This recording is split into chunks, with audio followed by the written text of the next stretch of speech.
friends, welcome back to my YouTube channel. If you're new here, I hope you stay, and if you're old here or you have been here, welcome back. Please don't forget to like, comment and subscribe. And today we are trying to figure out if $50 can get you a meal, and currently we're in an Australian supermarket, particularly Spudshed, and I'm thinking of getting pasta and probably chicken breast or something. So let's find out if we can get all that in under $50.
It's not big, it's small as time. How you hold it like this? Okay, get this angle. Is it?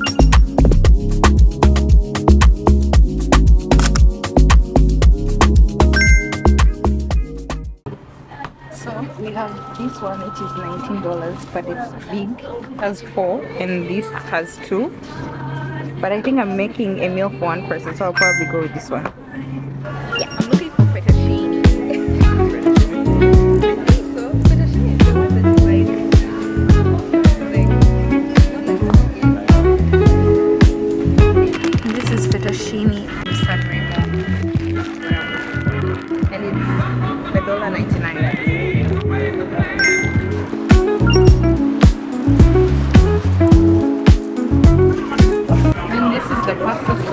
Alfredo cream and cheese pasta sauce. Just to make the pasta with cheese and cream.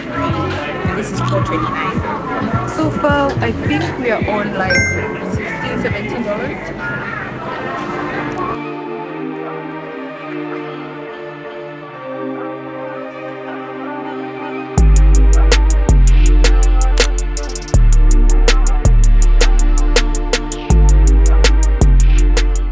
This is for the chicken, and this is just to add a little bit of green on the pasta. So both of these are like $2.99. This is $3.49. This is $2.99. So they're $5. So I'd say we are on like $30-31. We're gonna do canola oil because the rest of the oils are all above $10, which will bring the total to $50. And we want to get a fruit and a drink as well, just to make the meal more balanced, because we have carbohydrates, protein, spices, so we're missing vitamins and a drink.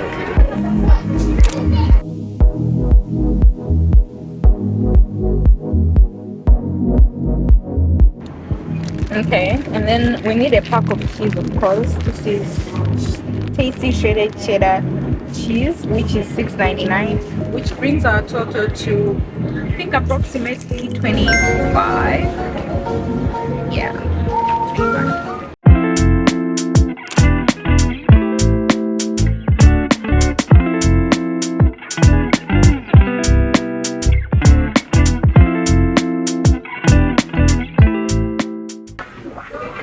It's not in our budget.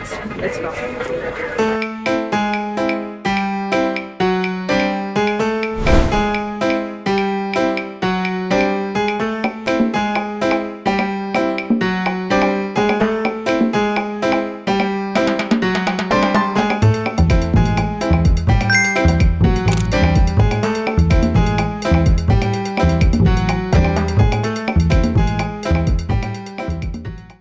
We're going to get dessert because our total now is like 37, so we're going to get ice cream. Even though it's really cold, but ice cream, it's never really cold for ice cream. Couple of options: Magnum, who likes dark chocolate? Ew. Then we have drumstick, choco mint. Who eats choco mint? I'll probably do gula. I'm thinking this choco bars. It's $6.49, which still brings our budget to around 43. I'm not good in math. Or icy bowl. Yeah, I'll probably do gula. Yeah, I'll do this one. Vanilla.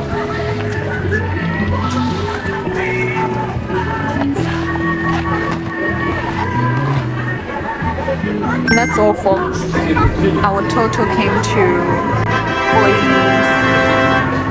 I don't remember the number, but it's under 50. And this meal can last you like 2-3 days. I believe pasta. I mean, so yeah, that's all you can get for $50 in Australia, in an Australian supermarket.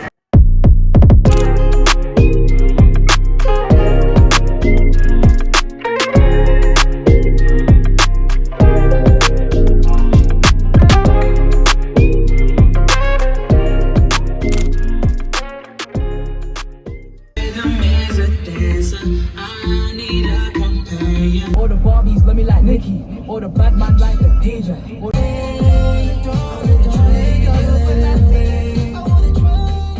We're finally home, and of course I'm gonna show you how to utilize the ingredients. I have 5 days of work coming from tomorrow, so I need to make sure that this meal can give me at least 2 meals for the next coming 2 days. So of course I'm going to show you how I make my creamy pasta. Now I'm not turning this page into a cooking page, rather I'm going to show you how we utilize the ingredients so that your $50 is worth it. So come, let me show you. I'm not gonna bother you guys with the ingredients too much because you already saw them, but we have the all-purpose seasoning. I've decided to use this one from my cupboard because I already had one, so I didn't want to open the other one. And then we have the parsley flakes, obviously the cream, garlic and black pepper sauce because this is the main part of our pasta. We have a little bit of salt. This is sea salt. Our main part, which is fettuccine, our main carbohydrates. And then we have our chicken breasts right here. We have 2 large pieces, juicy pieces. We also have the Parmesan cheese. Now I did get the other cheese as well, but because I had already started using this, so I'm gonna just continue using this. And then I have my canola spray, which was like $3.99, which is strange, but anyway. And then last but not least, to complete this drink, we have the black currant apple juice.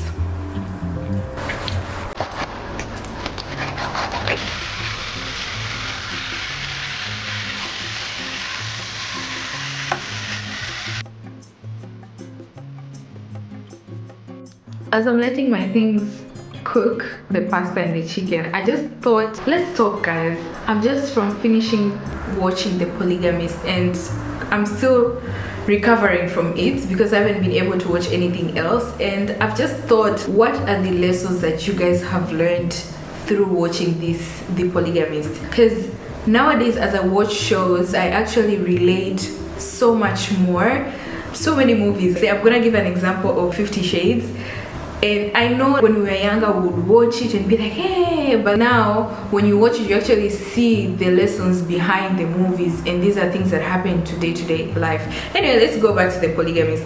So I think the first lesson for me is you need to be able to let go at any time. We need to learn how to detach at any time, because it's so crazy how you might build a future with someone, you might do all these things, and then when something happens, as much as you have so much money, you have so much strength, you have so much people around you that support you, but you just can't let go. So imagine if now you are boyfriend, girlfriend, or you just have friends and you're not deep into the relationship and you can't let go. So imagine when you're now married. So I think just don't devalue yourself, just know your worth. Because I think the other reason why Joyce didn't leave, it was because of that. And I think we need to learn, because I think I went on a workshop yesterday and we are learning about how we need to stop We need to listen to the voice in us and let go of the borrowed belief. So borrowed belief is something that your parent told you, or something that has been the culture, the religion, and you know that it is wrong. You need to let that go. You need to learn how to let that go and just build your own voice and do what you think is good for you. So I think that's the first lesson, actually.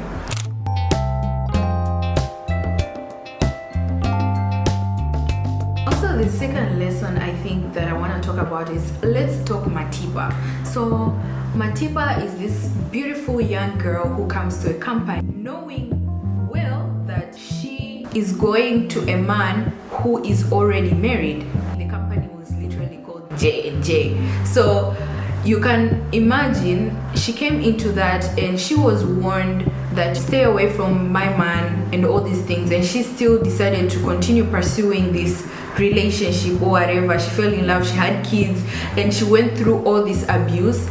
And I don't know, I think the part of the story that it doesn't really say is that where she got the pressure from, or was the aim to just get this man with money, or was the aim to, I don't know what her aim was. But let's bring it back to pressures that we get in society, especially with the exposure of social media and all that. So sometimes you can look in social media, see someone taking flights every 3 business days. People are having all this money, people are having all these cars and all these things every other day, especially now that people are done with university, or during university as well. I think that's when the pressure comes, especially in African society. So I think the most important thing that we need to remind ourselves is to slow down. Because for me personally, sometimes when I'm really struggling to get something, I'm like, oh my god, I really want a car. If I'm not getting that car, all I think about is that God thinks I am not ready to handle that car. So I need to handle something else, be able to handle that before he gives me the car that I want. So I think that's the only way that has been able to help me slow down a little bit. Because social media, guys, you can never really know where all these things come from. Some people are genuinely rich, some people just use their money as it comes in, some people actually build their wealth, and some people it's just sugar daddy and all that. So I think the lesson here is just we need to slow down. And I think, guys, you need to slow down. Money is not everything. I understand it plays a big role, but just slow down. Your money will come. So what I've done in here, I put this sauce, this creamy garlic and black pepper sauce, and then I put in the chicken. Okay, that's what gave it a little bit of like a oak brown kind of look. And then I added the parsley. You can't really see it as much, but I think I'm gonna add some more. And I've started adding in the pasta, so I'm just going to add more from my other pot. Yeah. So I stopped recording because obviously I had to finish cooking the food, and this is how our food turned out to be. We have this beautiful plate of creamy garlic pasta with some chicken and some parsley, which looks really beautiful. I added some cheese on top. You can see the cheese pool. Anyway, in this life we have free will, so I'm gonna have this beautiful cocktail glass and just pour it in like this. Before we finish this video, I'm gonna do one last lesson that I think is very important for us to learn. Let's talk about Essie. So Essie had been, I would say, enabling Jonasi from the beginning. He saw what Jonasi was doing and she was like, maybe he'll change.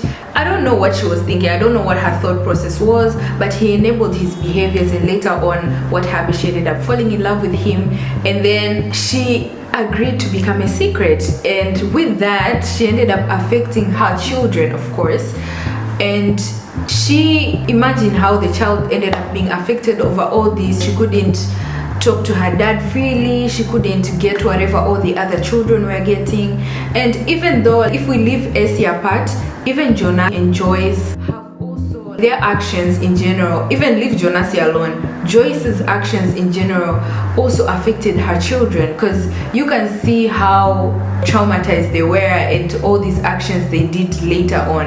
And I think also, so the important lesson here I'd say is that as a mom or as a woman growing up choosing to become married or whatever, dating, whatever, I think it's very important to choose yourself, to know your worth, and also don't think red flags are going to turn into green. What you see is what you get. And also, you need to be, as a traumatized child, because I'm pretty sure there are many other traumatized children out there who are roaming around the streets these days. I think it's your responsibility to then change to become a good person. You can't use your trauma as excuses, because everyone in any kind of way has been traumatized, especially in our African families, because the way that our parents were raised with their ancestors and going back decades and decades, it was already very toxic. So it is your responsibility to take off the toxicity and become a better person. So even if you later on meet with someone as a friend or a partner, and they come to you and they're like, oh, I have all this trauma, so that's why I'm behaving the way I'm behaving, it's their responsibility. You can't really change someone. So anyway, as I conclude this video, well, what are your thoughts, Laura? What do you think? I think the same thing, man. I don't have much to say, but also, man, because I feel like most people are looking at the women like, oh, they are making these decisions, so they are okay with everything. But I also feel like men also not just work on yourselves, but fear God, because if you fear God, then you do the right thing. So fear God, because I don't like what Jonas was doing to the woman. He deserves everything that came to him. I'm not saying poison your man if they're doing the wrong thing or whatever. That's not right. But and that concludes our video today. I hope you enjoyed. Well, we did a lot. It's more than less than $50 we spent at Spudshed. It's more of lessons in the middle, cooking lesson. I don't know, guys. Let me know if you enjoyed this video. Let me know your thoughts below. What do you think about the lessons you got from The Polygamist or any other movie of the fact? And guys, I'm looking for something to watch, so give me some suggestions as well below, and I will see you next month. See you guys. Don't forget to like, comment, and subscribe. I love you all.